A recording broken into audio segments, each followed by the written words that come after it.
Bonjour à chacun et à chacune. Je vais vous faire part des paroles du Seigneur en ce dimanche 18 avril 2021. Seigneur, je te remercie parce que tu prends le plein contrôle de toutes choses. Merci parce que tu es fidèle. Merci Seigneur mon Dieu parce que tu te révèles à nous. Le Seigneur nous dit, je suis avec vous, repos en moi. Rends-toi vulnérable en ma présence. Ne sois pas ton propre ennemi. Il nous a communiqué en cette semaine la douceur de l'amour du Père pour son enfant qui, vrai, vient à lui en toute confiance. Comme Daniel et Joseph, l'autorité incontestablement reconnue vient dans l'intimité avec Père. Il y a plein de choses à exploiter en la présence de Dieu. Rien n'est laissé au hasard. Il n'y a pas de temps mort spirituellement, pas de sommeil des réalités spirituelles. 24 heures sur 24, il nous faut combattre, veiller, vérifier, à mettre de l'huile dans nos lampes, vérifier le niveau d'huile dans nos lampes, vérifier cette quantité d'huile dans nos lampes avant le repos et au réveil également. Oui, il est vrai que ces paroles, Dieu nous les a transmises avant l'intercession de samedi. Voilà, que le Seigneur soit béni. Cela s'est passé effectivement juste avant l'intercession du samedi 17 avril 2021. Nous pouvons bénéficier. Le Seigneur a parlé suite à l'intercession du samedi 17 avril 2021, bénéficier de ces autres paroles de Dieu en dehors du temps d'intercession. Ensuite, Dieu a rajouté ces paroles. Tu as la victoire. Reçois la victoire. Et un intercesseur qui était en communication avec le Seigneur lui demande pourquoi tu as dit tu as la victoire et puis reçois la victoire. Et Dieu répond parce que c'est moi qui te la donne, la victoire. Ensuite, le Seigneur, il a parlé de nouveau en ces termes. Prends la victoire pour mon peuple.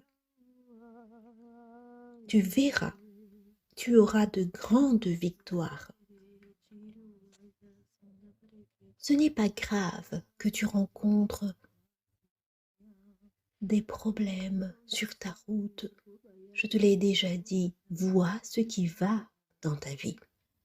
L'important, c'est que tu arrives à destination, toujours avec moi qui te conduis. Alors, tu peux me faire confiance. Tu es en sécurité, n'est-ce pas? Et puis, en ce dimanche 18 avril, le Seigneur a parlé très tôt. Il s'est révélé et il a accordé une vision, celle d'un petit pavé d'or, comme s'il correspondait à une partie du cube d'or que Dieu avait donné à un intercesseur suite à son gage. Cela correspondait, ce petit pavé d'or, à une partie de la mission qui avait été remplie. Car la mission c'est l'intercession. C'est l'intercession dans ce moment où on peut dormir. Oui, il s'agit de la prière dans la nuit. Et cette partie du cube était acquise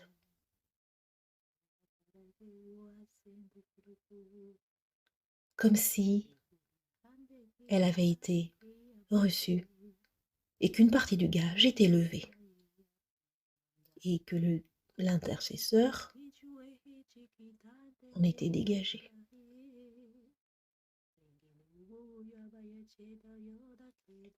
Jérémie chapitre 31, versets 16 à 19, ou encore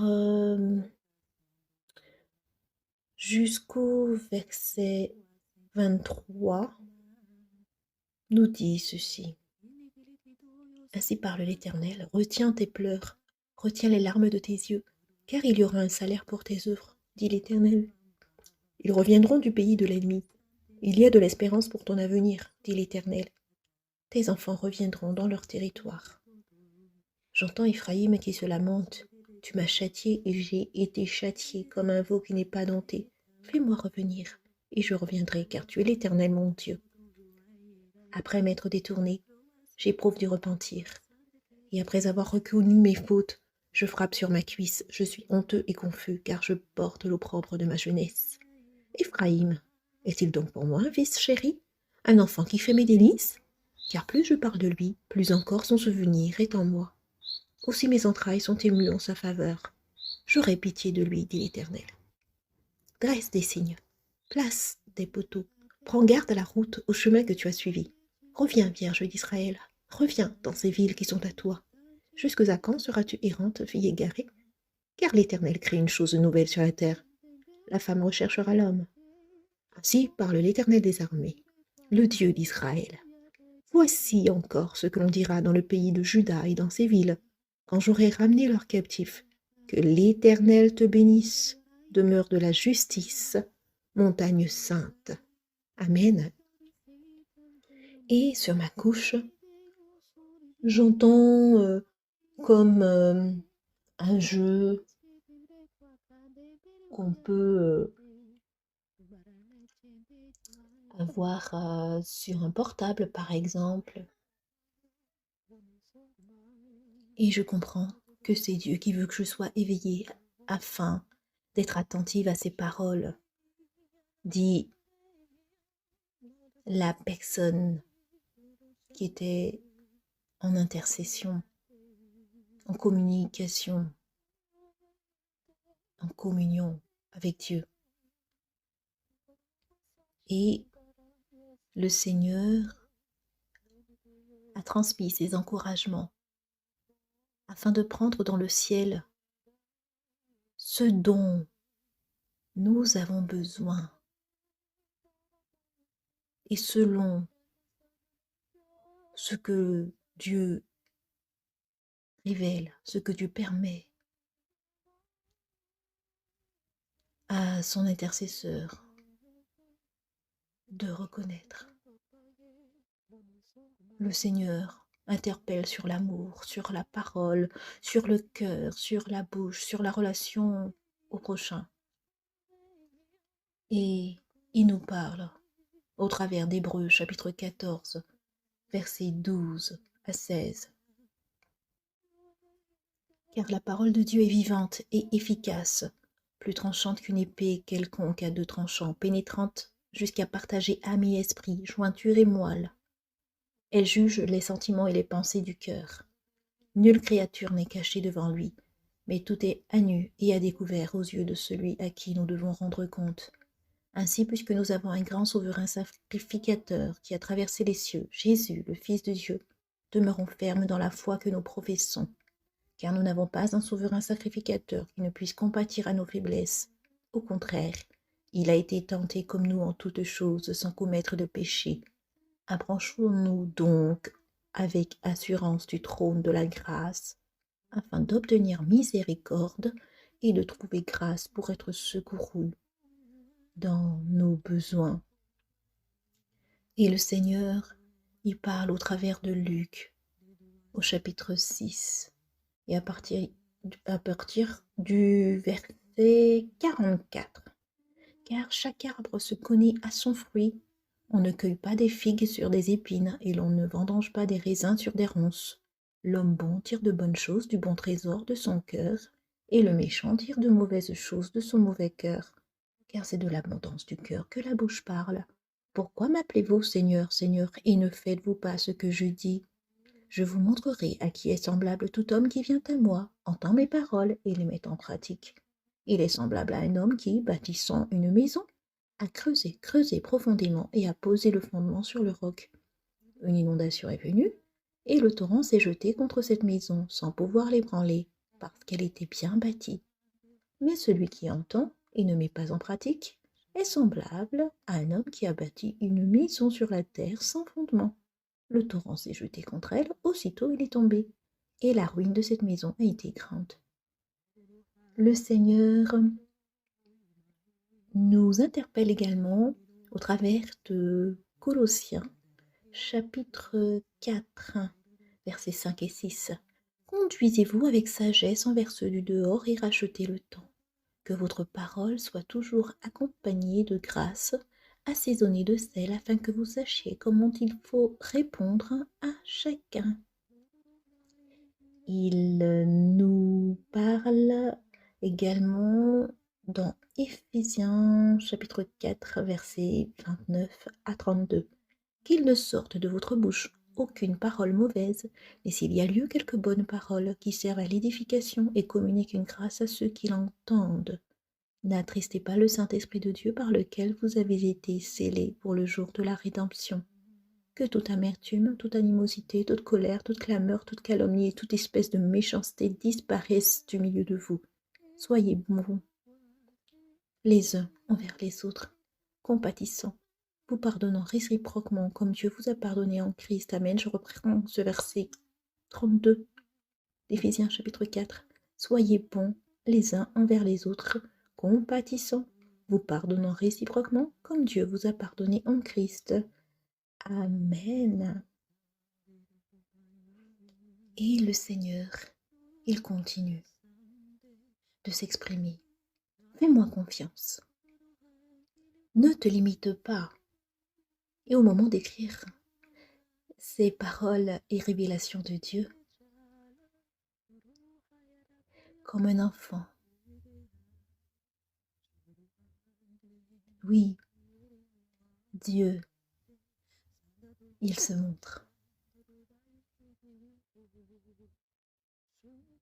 Il a ce cœur comme le cœur d'un enfant. On pourrait dire, oui, il a ce cœur d'enfant, un cœur d'amour, un cœur pur.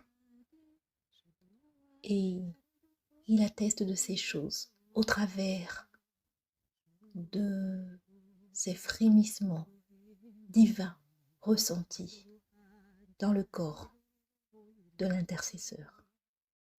Oui, c'est un acquiescement de Dieu à ce qui est écrit. Dieu réagit. Il atteste que ces choses sont véritables au sujet de son identité, de sa nature, car il a un cœur pur. Il est vrai au niveau de son caractère, de ce caractère de Dieu. Il est humble, doux de cœur.